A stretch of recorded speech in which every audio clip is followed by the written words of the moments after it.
Hello, viewers. This introduction is for my normal viewership, which is all about scale cars. So I'm gonna guess a lot of you guys have never seen this franchise before, and frankly, up until 2 weeks ago, I'd never seen it myself. The only reason why I stumbled into this franchise is I bought a new television and it had this Billy on it, and Billy has a bunch of animes on there. So I looked up, sci-fis and thinking I was gonna watch something called Attack on Titan, like a space movie on the Titan moon, but it wasn't a Titan moon. It wasn't a space movie. It was about people living inside these walled cities, and these giant Titans come and eat all the people. So it's just a crazy anime, and I highly recommend it because it's a great story. Apparently, this anime started in 2013, according to Wikipedia, and apparently in next year maybe there might be a final. There've already been like 4 seasons, I guess. I watched all 4 seasons on that Billy. Hopefully they do come up with another set of them.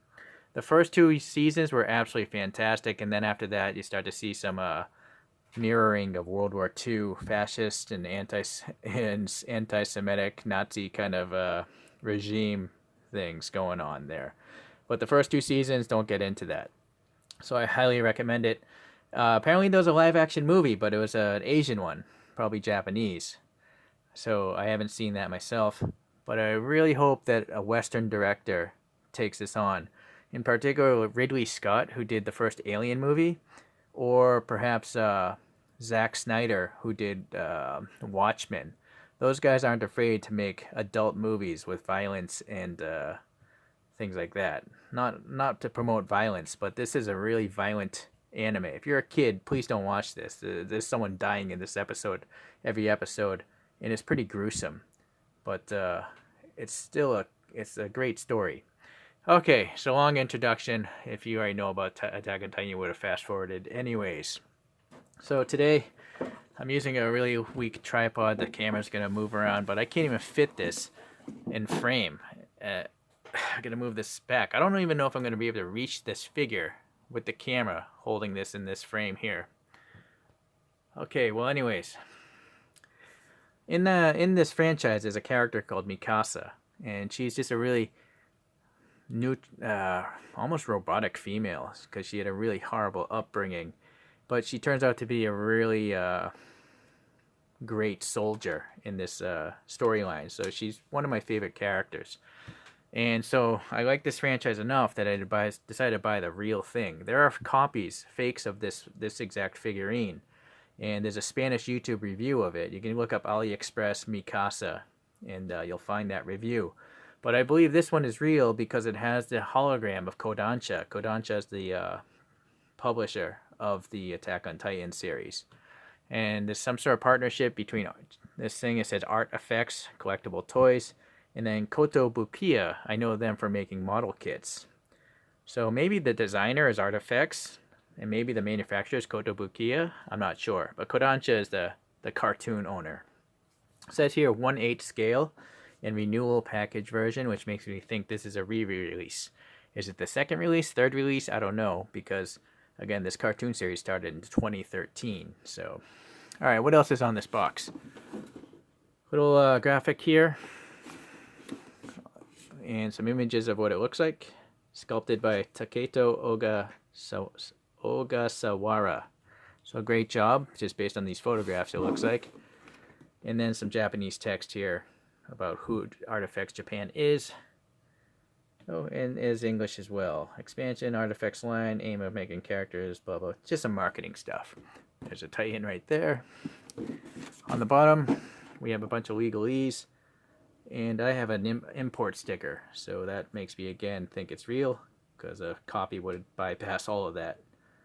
So Kotobukiya is a Japanese toy company. I'm sure they're the ones that made this. This is brand new. Let's get the knife. And hopefully I can move the camera in a little closer after I get it out of this packaging. So the cardboard itself isn't the most rigid cardboard, but all the protection is in the blister.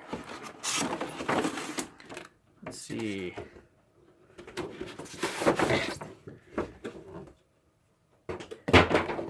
So this was behind that. There's no other paperwork in there. So that's a pretty cool little graphic if you want it as a background. As to why they chose to make this blue and that brown, I guess it's matching that. I kind of think it would have been better if it was actually more of this brick wall, you know, to have a better diorama backdrop. But no big deal. Okay, let's try to get the camera in a little closer. And this tripod shakes around a bit. Oh, there's tape.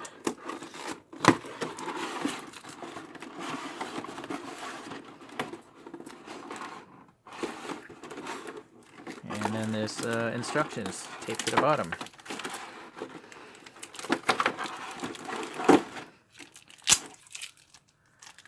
We should probably take a look at the instructions so the video will go smoother if I know what I'm doing ahead of time.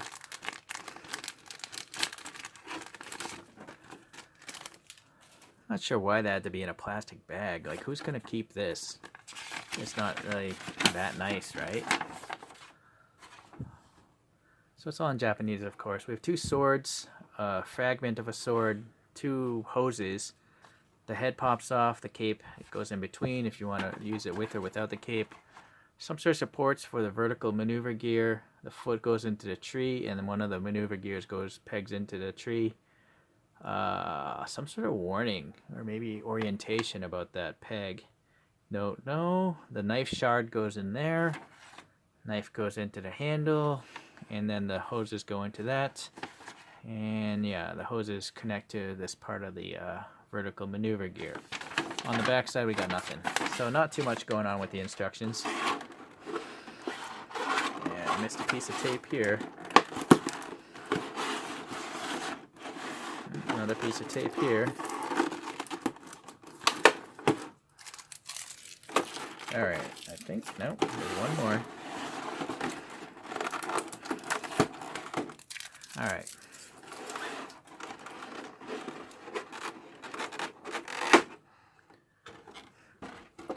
So here we got taped off the little accessory bits. Here's the knife shard fell off. Knife blades.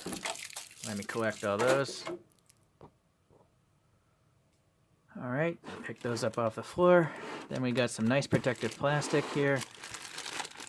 This one's protecting the tree base. The tree base itself. It has, you know, well, it looks like it's HK, copyright HK/AOT Attack on Titan, and then made in China. Okay.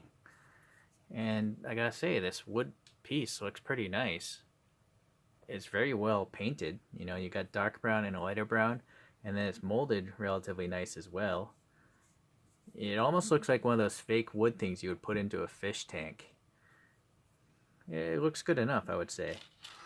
So, let's see here. This little knife piece. And you know what? I want to move the camera in, so let me get the figure out of here as well, and then I'll move the camera in. So little pieces of plastic protect the paint from the shipping vibration.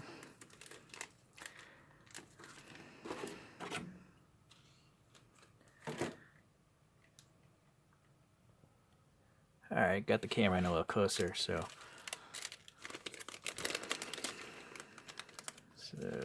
this thing is kind of taped to that. This hand, or no, maybe I'll take the head off.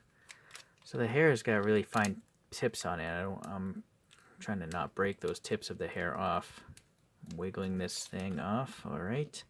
This piece of plastic, this cape. Then let's get this plastic off this. I don't know if this has got tape, glue residue on it. It's like the plastic is sticking to itself.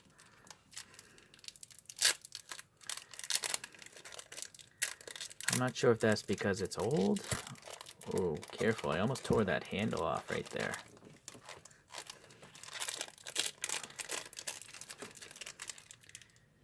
I didn't see a date on the box. Did you guys? Yeah, this plastic is really sticking to itself, but I don't know. I don't think that's on purpose. I think it might be from age.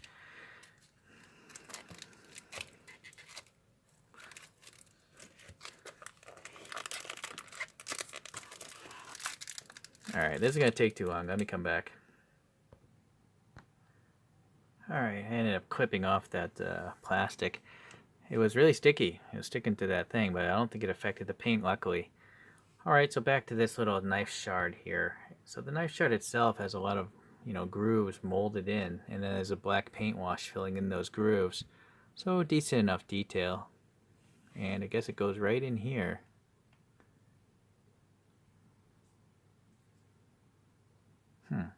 Doesn't look very good though, does it? It's supposed to go this direction. There's a stagger to the tooth.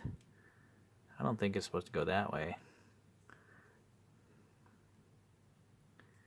I feel like it just doesn't go in far enough. Yeah, strange. Oh no, the tooth is supposed to go this way. I'm looking in the groove now. But still. Alright, well, that's it. I don't want to push it any further. I suppose you could trim it down and try to get more of the blade in there. But for me, for this video, I'll just leave it the way it is. Okay. So let's start with the head here. So it's very nice.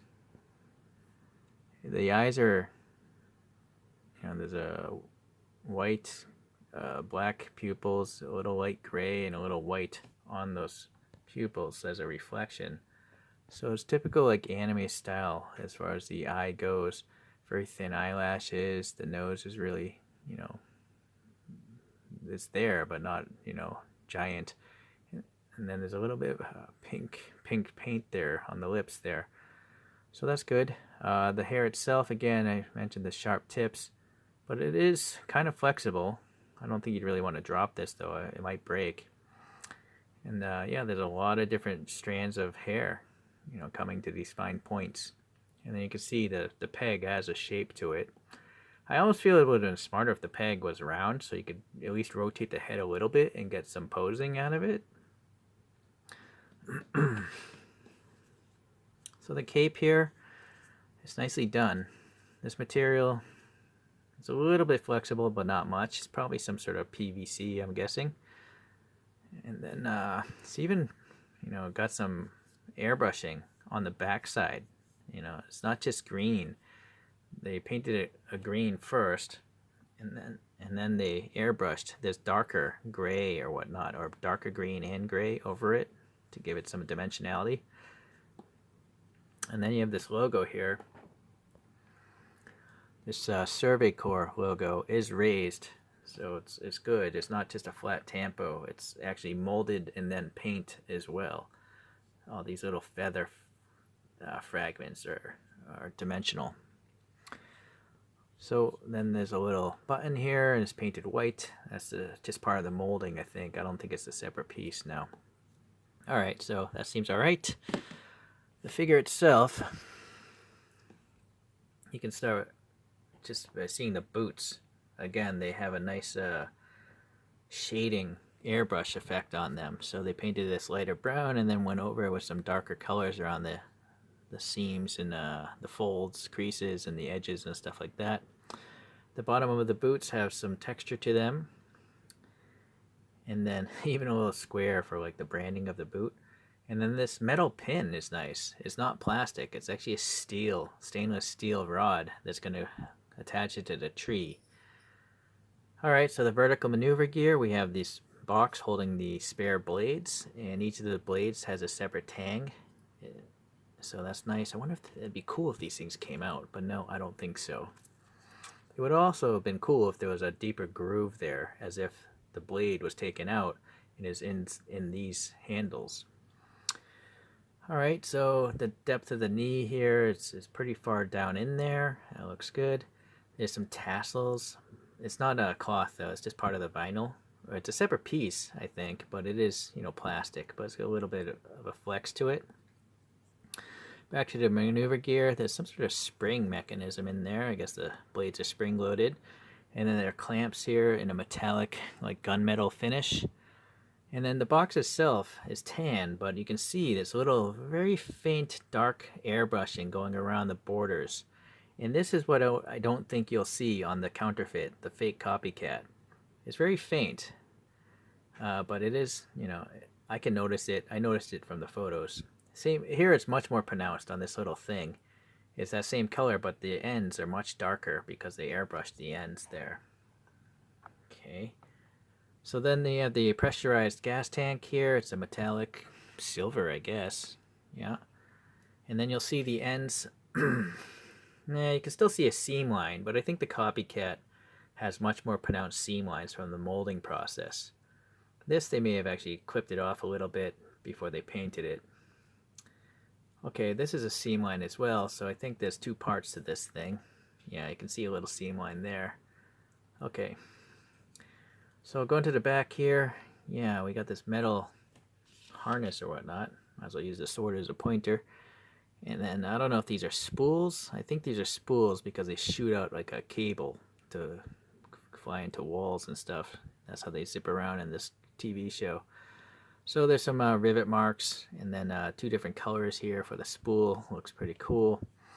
And then here you can see this like spacers holding the spool together.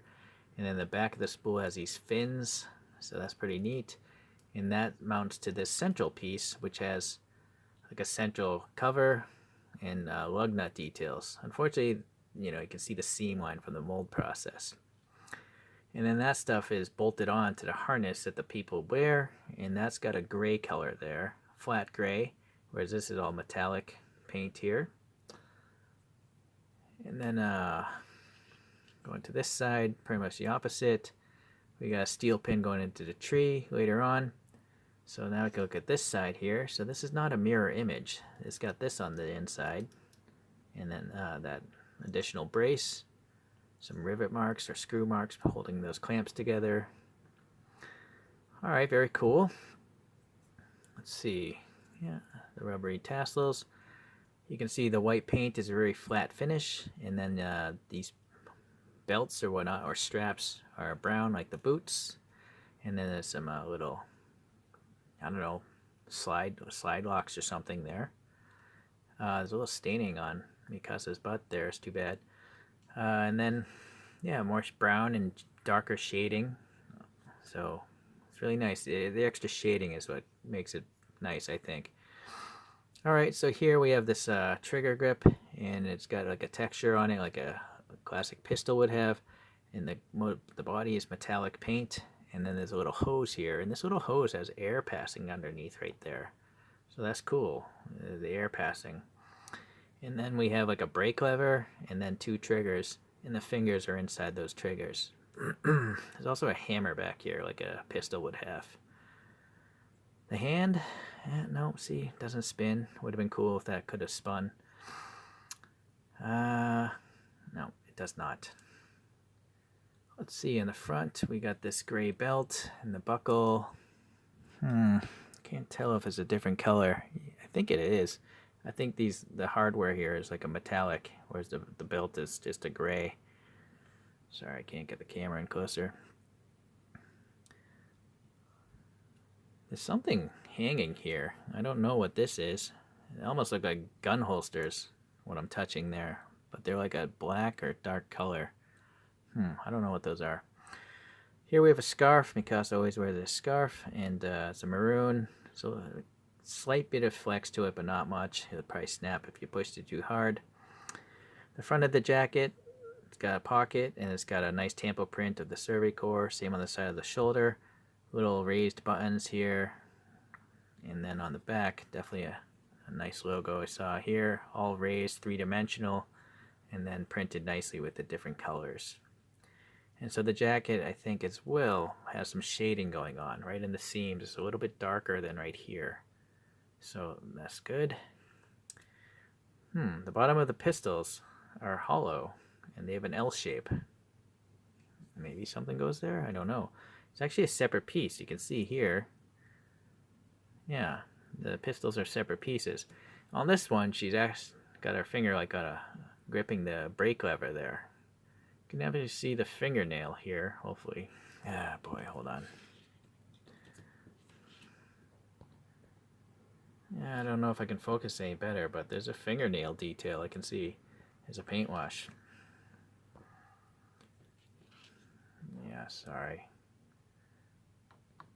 Yeah, hopefully you can see that. I can't tell. I'm using a mobile phone. My screen's pretty small. Alright, so there's a little... Sorry, I lost focus again. Little hole recess and another recess there. The tanks have like a valve handle, you know, to spin it. This side is just round. And there's a hose running from this side back. Where? Oh, that goes back up into the central part here. Yeah, if I recall now in the show, there's a thruster here, and gas spews out of this thruster to like help jet assist them. I think these canisters are really to send the cables shooting into walls. Alright. So let's try to put this thing together.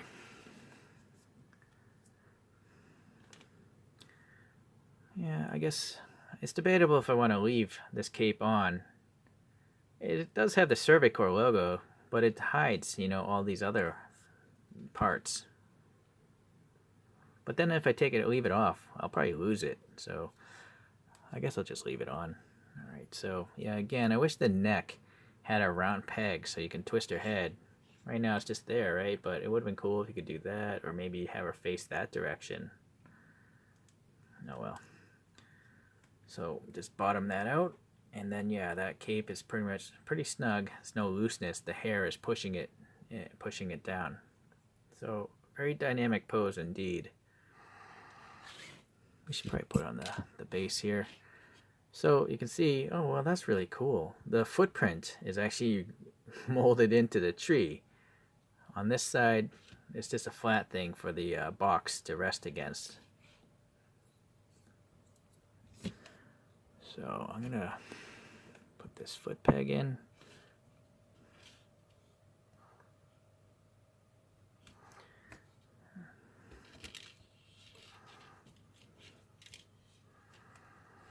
Yeah, I gotta get that foot more in there.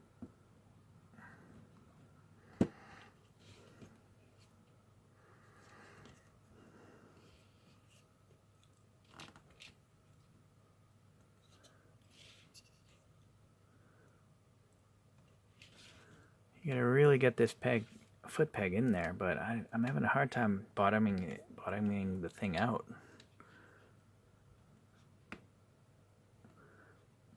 Alright. Nope, this peg still doesn't want to go in.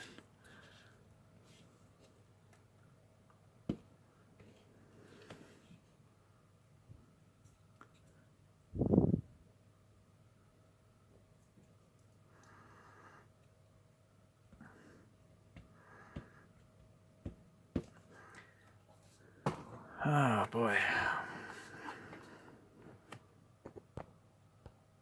So I paused the video because this hole was super tight.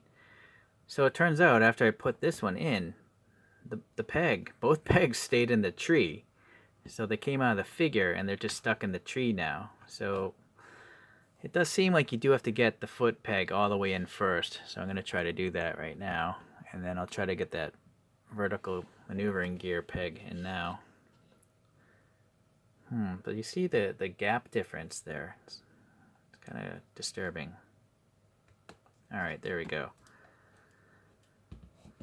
Well, I guess it's really firmly mounted now. There's no way that's gonna just come out. I gotta back off the camera. This thing is just huge, or maybe change the angle up here. Yeah. Now my chair is running into the tripod. It's really hard to do these videos in a small photo booth, but I needed to show these images to introduce this subject to the majority of you viewers here. Alright, let's try to get these cables in here. So this has an L shape or something, so it goes into the bottom of the pistol, like that shape we're talking about. The question is there a difference? There does seem to be a different molding to these things, so...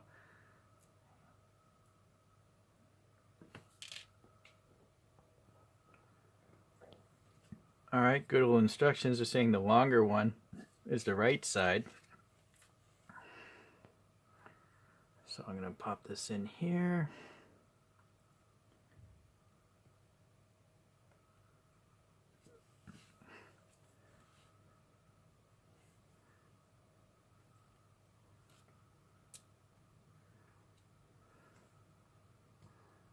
All right.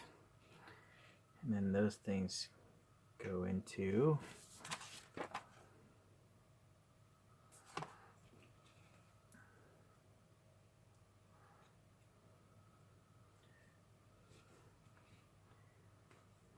this one's hard. I need tweezers to get that in there. This one I might actually be able to show you. So this hole right here, we got to get this little cable thing in there.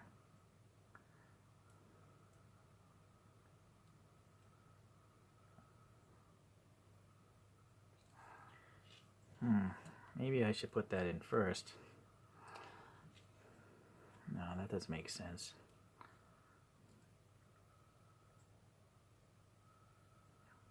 Well, I guess it is in there. Let me pause and I'll do this one off camera. Alright, what I did is I just wiggled it and I pushed my finger down on top of it. I pinched it down while wiggling this. And that's the effective way to get that in there if you run into the same problems. Last thing are the blades, and these are directional as well, is a chamfer.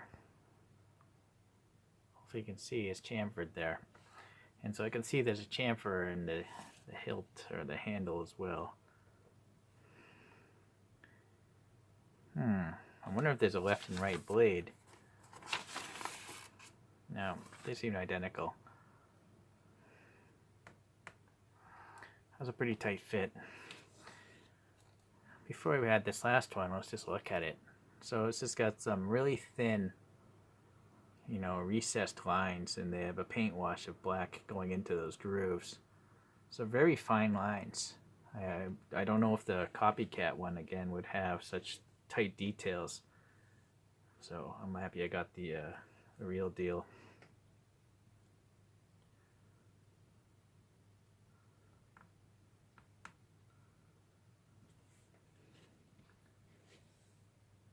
So I'm noticing here, let me focus on this handle here. On the outside, the handle's kind of plain looking. It does have the hose, which is cool, but this is just like flat here. But I noticed here on the back side, it's actually a different molding. Right? It's got like slide switches or something on there. So whoever designed this did a good job. They weren't lazy. They made an asymmetric handle.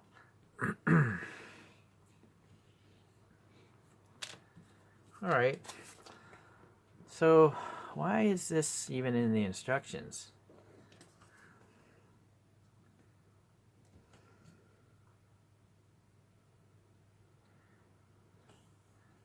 I don't know if these are supposed to pivot. This obviously looks straight, but this one's highly bent and distorted. It seems wrong. But I don't get the impression it's going to come out. Maybe if I wiggle it and pull on it. Let me pause again. This camera's in the way. Well, both of these seem to be glued in, or they're not coming out, even though the instructions show otherwise. Maybe they made some changes with the renewal version. Perhaps these instructions were from the very first run. And unfortunately, it's so dark, I can't tell what the other strap is supposed to look like, this questionable bent one. Anyways, I'm just going to leave it alone. So I guess I'll just show you the very few other larger models I have. So the only other female 1/6 scale, so 6 scale is bigger. This is a baby doll from Hot Toys. This is a Zack Snyder film. Sucker Punch was the film of this. So I think the way Zack Snyder shoots his movies would lend themselves really well to Attack on Titans. But being 1/8 scale, you can clearly see her face is a lot smaller than a 1/6 scale. But anyways, this Hot Toys is great because this actually has fabric clothing, fabric stockings. Fantastic. This is nice, but it's all plastic. But Hot Toys also cost a lot more. This stand is an aftermarket stand because the regular 1/6 scale stands aren't strong enough. They're not good.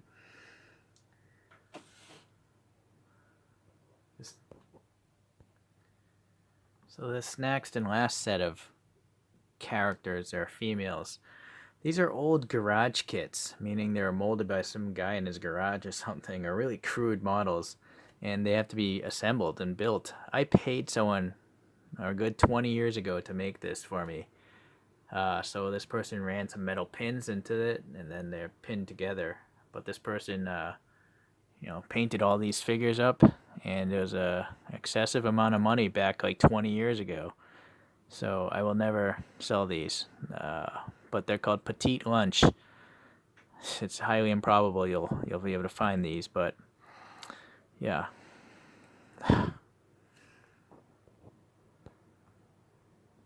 I got her arm back in. Sadly, it's a little scratched up from shipping and moving. But here's a little twist of these guys. So whoever styled these, I think, did a really cool job. And then whoever painted them, I forget who, because it was 2 decades ago, did a really good job. You know, all the shading and stuff like that. So when I think about what these things cost to make versus this is a bargain. Okay, let me get these out of here, and I'll have the Mikasa spinning on her own.